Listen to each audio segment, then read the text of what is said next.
I'm David Hunt, and welcome to my little segment of the show today. The person I'm talking to, this is a first for you, you audience, worldwide audience, this is a first. My guest today has got a fetish, and it's a really bad fetish. Do you want to know? Turn away if you don't want to know, because this is serious stuff. He is obsessed with Elizabeth Taylor. You're like, hello, why, how, when?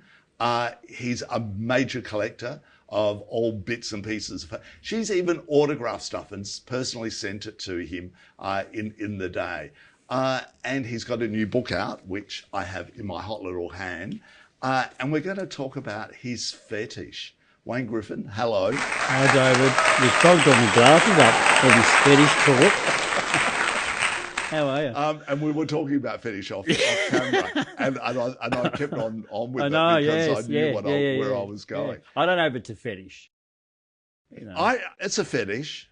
Who's on your T-shirt? Well, she is. Yeah. What the badge? Oh, that's a brooch that used to belong to her from the 1940s. So where did it all start with her? Were you this little kid that would sit in front of the television or go to the cinema and be obsessed with her? No, I think I was directed to see movies of hers by an adult friend who, said, well, you should see this movie or you should see that As movie. An adult, when you were an adult? As a young adult, like about 18 I was, before I started sort of seeing. Then you start seeing one, you've got to go back through the backlog or the catalogue. Oh, so you weren't, back there as a, 10 or 12-year-old. No. This was going to the pictures on a Saturday afternoon. No. Before I became familiar with who she was, and then obviously once I've seen one movie, I needed to see them all, and there was a huge catalogue of going right back to National Velvet. Because she is a gay icon, isn't she? Well, she is, and I conversed with her with my correspondence, and would talk about myself as a gay person growing up. I think even at some point I may have even come out to her as being gay rather than trying to do that with my parents. Whoa! So she was, I was bashed at some point, and I had told her about that. Wow! I had expressed lots of things about my gayness to her because I felt comfortable. She supported the World AIDS Day. Yeah. Her and Elton John, they were big on that platform. That's amazing that you were coming out to her. And was she responding to you? Yeah. I've got correspondence from her and from her people, and in some instances, I think Jeff Blame, one of her people, had said, Miss Taylor's not able to respond, but she's very upset about the news of whatever the situation might have been at the time. So yeah, but I think that's what she's there for. Became her role, was to be that person for people like myself. Because you said you didn't really get into her until your late teens, early 20s. So you came out a little bit later? About 17. Oh, 17? Yeah. But then sort of a few things happened with family, and then sort of I had this affiliation with her and this connection with her, which was developing. And it was one of these things where I just thought, these people put themselves so unreachable that wasn't going to happen to me. I was going to make sure that I could reach out. So I'd write 50 letters a year, like. Whoa. Constantly. And there's only 52 weeks in a year, so yeah. Well, not every week. Right. Maybe two a week. Whoa. And it was 4 years before I got anything back. When did you buy your first piece of memorabilia?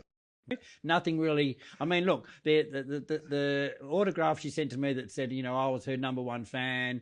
That's memorabilia, and that's the piece that probably stands out because that was the first. Did you sign that yourself? Did you? No, I did not sign that myself. Anyway, it's a hard question because I've got so much. I've had so much. I've sold stuff. How could you forget what the first thing that you got? Well, say a pair of shoes. But you're making that up. No, now. I'm not. It was a that pair of I'd shoes. asked for from her wardrobe. Right. Okay. Can I have to put towards my collection? Okay. This is before I knew you could go to celebrity auctions and buy these things. So you went directly to her and said, "I went directly to her. Shoes. Yeah. I want something personal. I've got your handwriting, and you've sent me autographs, but I just need that one little connect." Yeah. Where did she wear them? Were they in a famous film or to an No, opening they would have night? just been to AIDS events and things. I can't photo match them. It's very hard to photo match shoes. Shoes, yeah, true. You know, so I do have a pair of Diamante boots that I've got photo matched that were designed especially for her 60th birthday. But I mean, these little numbers. And how did you buy them? Did you buy them through one of the auction places by that stage, or Liters of Hollywood. She's a collector of memorabilia, and she's funny enough. Elizabeth was with Larry at the time, but these shoes boots, Diamante boots, which are in the book, ended up in a place called Larry's Museum, which is a different Larry altogether. But it was just coincidental. So in Texas, so that's where they came from. There was shoes from Elton John. There was shoes from all different celebrities. Okay. It was a shoe museum. And how much would you pay for? Because they wouldn't be cheap, a pair of shoes like that. Do you remember? Look, you can be really lucky because memorabilia, is only as valuable as a person wants to pay for it. Yeah. You know, so those I was quite lucky to get them quite cheap. Partners, how did you go partner-wise when you came out? Did you have a boyfriend for many years, or yeah, did my you first play the partner game? I had for 7 years, from 17 until I was 24. Yeah. So what happened? He moved out because he couldn't stand all the. No, but back then Elizabeth it was only sort of videos and scrapbooks and newspaper clippings and posters. Did you have them all stuck around your bed? Like I was only allowed to have one item on display. Really? One poster. So I'd only had posters in those days. Yeah. But we used to go out night clubbing and we'd go, okay, bring a few people home. And because I was so much into her, I'd go, okay, well, let's do a deal where you can you can listen to an hour of Rage, you know, when Rage was on. Yeah. Oh, it's still on. Yeah. Still on. And then we can play an hour of Elizabeth Taylor. But I lost the crowd. But I would find it absolutely fascinating, and asking you questions and why you liked her so much. You know, like what was it? A great actor that you liked, or was it more the personality? For me, it was probably that female figure that I never had. Ooh, what You know what I mean? What do you mean? A As a female mother? figure. Well, like I have a sister and I have a mother, but I never really had them on the platforms that I felt that they should have been on. Before I got into Elizabeth, I was into ABBA, and I used to have piles and piles of ABBA posters, and my father didn't understand the essence of what that meant to me, and he threw them all out. What? You know, so there was like 1,000 posters. I used to collect them out of the TV week, remember? How upset were you? So he'd throw them out. So telling them about what I do in regards to my memorabilia and my connection with Elizabeth Taylor is redundant because they don't get it. It doesn't go anywhere. Wow, were you really upset with that? Yeah, of course. How old were you? I mean, the only thing my mother thinks is that I roam around in Elizabeth Taylor dresses all day because that's what she thinks I do, right? So she didn't accept you as being a So when did you move away from home? 17. Oh, you moved away at 17. Yeah. Okay. Yeah. Because it sounds as if you didn't have a great life at home. That's why you haven't got a close relationship with your mother. Well, I don't really have one at all. Oh. And so that would be a bit upsetting, wouldn't it? Any relationship you have, you know what I mean? If you're showing up to the relationship all the time, but it's not reciprocal or whatever the case is, you give up in the end. And you do that with your friends, and you do that with your partner, or so you can do that with your parents as well, you know? So Elizabeth took on that role a little bit. Well, she became sort of pseudo family, maybe, you know what I mean? Someone I could write to and tell inner secrets to and things around how I was feeling and not be judged. One piece that you've got that you treasure the most of hers? The cowboy hat, but hang on a minute. A picture frame of hers that's got a picture of her dog, Sugar, that she used to have. Yeah. It must weigh like 10 kilos. It's a solid brass, Diamante encrusted frame. Yeah. It's really beautiful. I think I've seen it. You showed it to me. It's really big. Yeah. There's a photo of her you can see her finger. She's holding the dog. Oh, so you got her DNA. Well, No, not Oh, really. yeah. Oh, it's not. The DNA on the horse, I've got a horse that one of the legs is broken and it's been re-glued. And I spoke to one of her people and I said, do you think Elizabeth would have re-glued that? She cared about all the little trinkets in her house. So he said to me, more than likely she would have gone and got the glue and glued it herself. But you mentioned the cowboy hat, which I've seen just recently as well. And you've also got a photo with the dog and her in the cowboy hat. Well, I try and photo match. So most things I've got, there's a photo of her like with the item, a couple of blouses, a jumper, a few bags that she's worn to events. I've got but I've got the photo to go with them as well. So yeah, how many dresses have you got? No. There's about 10 there. Right. Okay. Yeah. And they range from sort of her time in Puerto Vallarta in Mexico when she was there with Richard Burton, and some of them come from her time on the farm with John Warner. Right. Okay. Yeah. So we've spoke about this frame with the bejeweled frame. What about a moment in time that you look back now and go, "Oh my God, Elizabeth Taylor, that's why I love you"? Is there one moment in time? I'll put you on the spot here. No, you probably you have. I just when I see interviews of her and how frank she is and how honest and just how candid she is, and there's no facade, there's no false facade around her.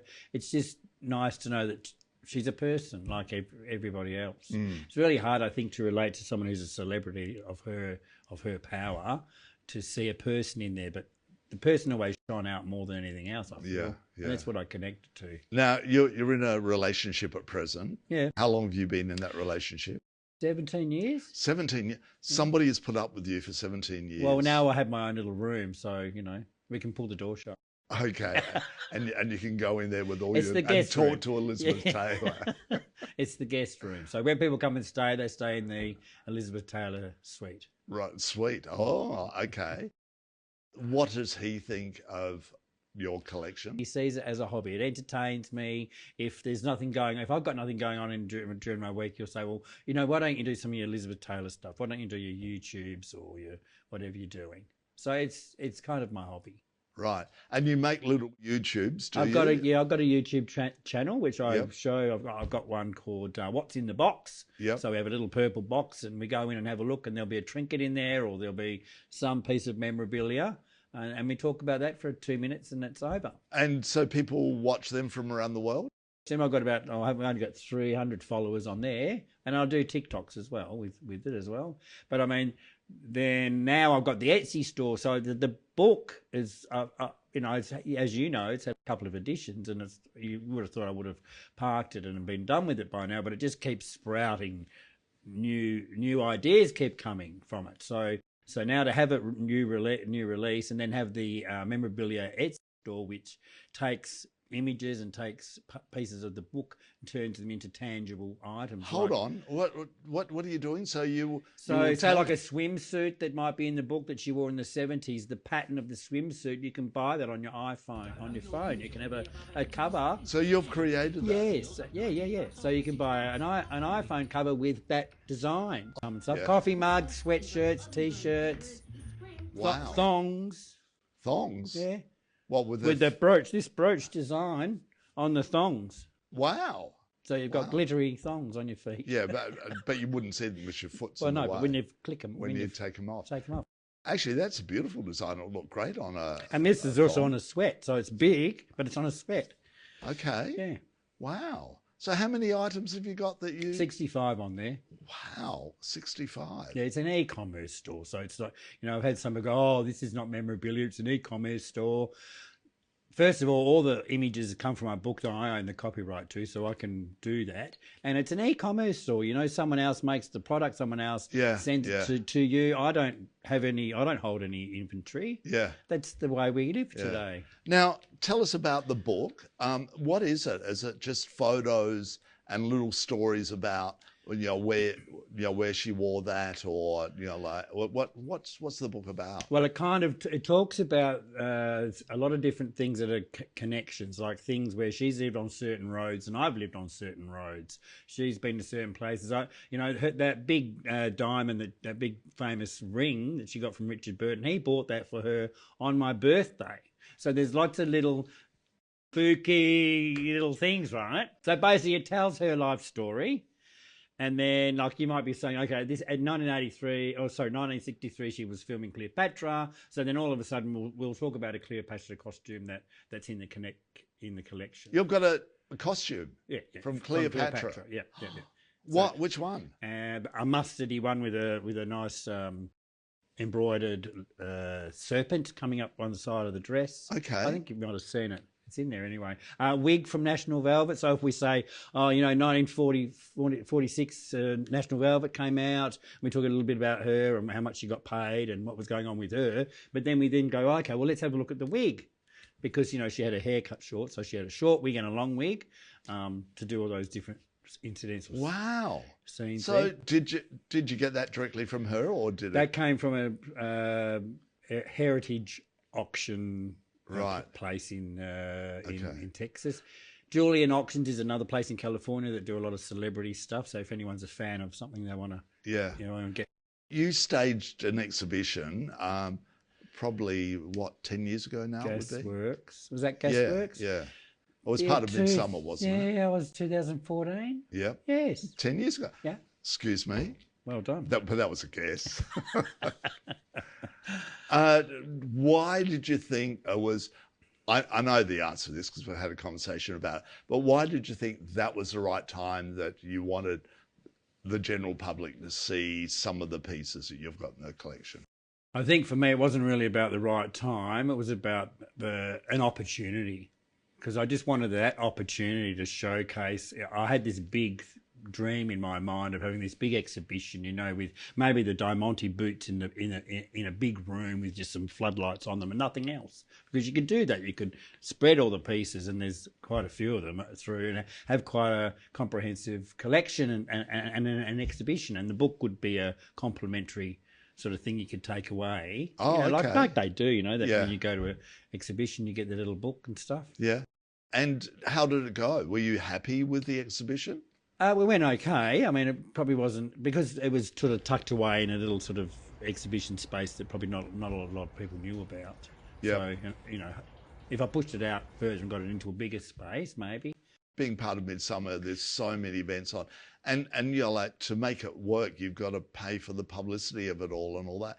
And you can't, you just can't afford it. There's only so much you can do. Yeah. So sometimes it's just word of mouth, you hope, and a little bit of social sort of media campaigning and stuff like that. I mean, sort of get the ball rolling. Yeah. And what did people say when they came? And were you there very often? A couple of times I was there to sign books, because their books were available too back then, and people could see some of the items.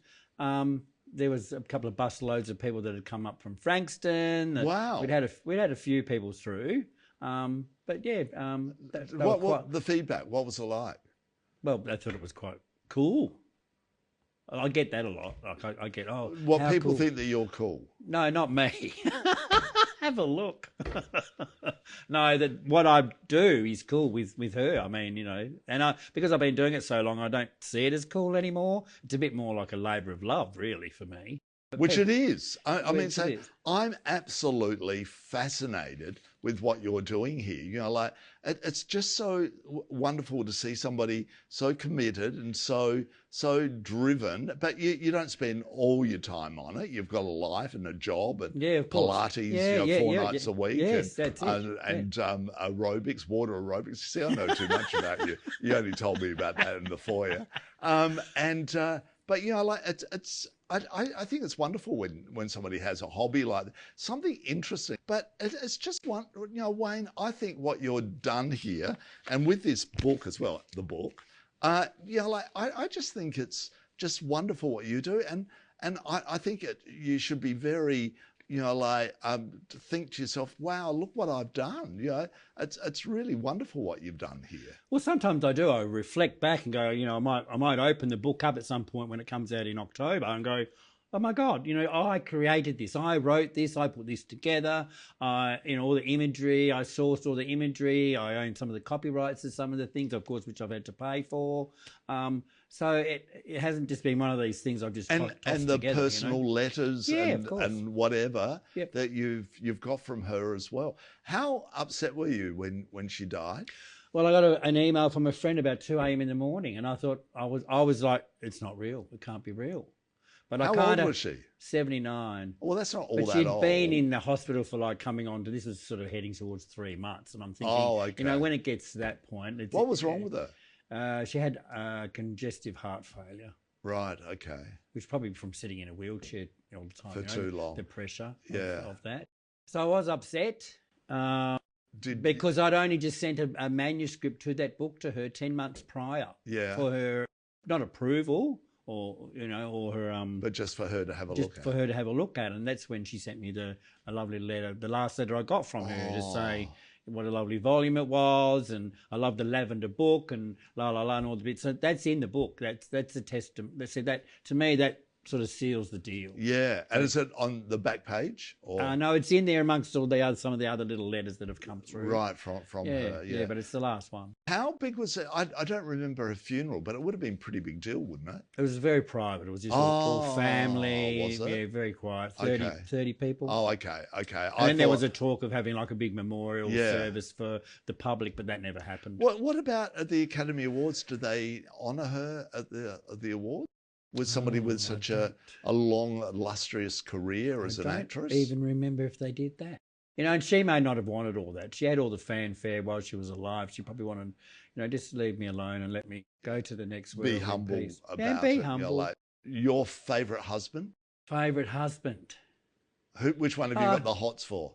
Oh, they're not hot. None of them are hot. Richard Burton was pretty hot in his day. Not in the end. No. No? Doesn't appeal to you? Not real. I'm trying to see a young version of these husbands. Yeah. And I don't kind of see, you know, I don't know. I don't find any of them appealing. Okay. You know, even if they were all lined up here. Right. Well, they're coming out now. I mean, for someone with charisma and a bit of spunk, I'd say sort of Mike Todd. Yeah. Well, Mike Todd. He was the pick for her. But I mean, I think Larry was a bit of a lout and a bit of a wild boy. Wayne, it's been an absolute pleasure speaking to you today. And again, congratulations on what you've done with this collection and this book. I think it's just fantastic that you've got the book. Oh, what's the book called? Elizabeth Taylor, My Celebrity Connection. My Celebrity Connection. She is my celebrity connection. She is, because that's as close as you'll get to anyone, because people, you know, like they go, oh, no, not him, you know, keep them away from the celebrity. Or a selfie with someone and that's your connection. I don't know. Yeah, I mean, yeah. letters and personal items from somebody. I think it's absolutely amazing.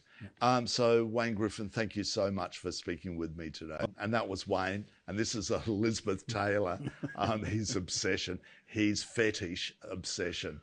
And I'll be back again soon. See you, folks.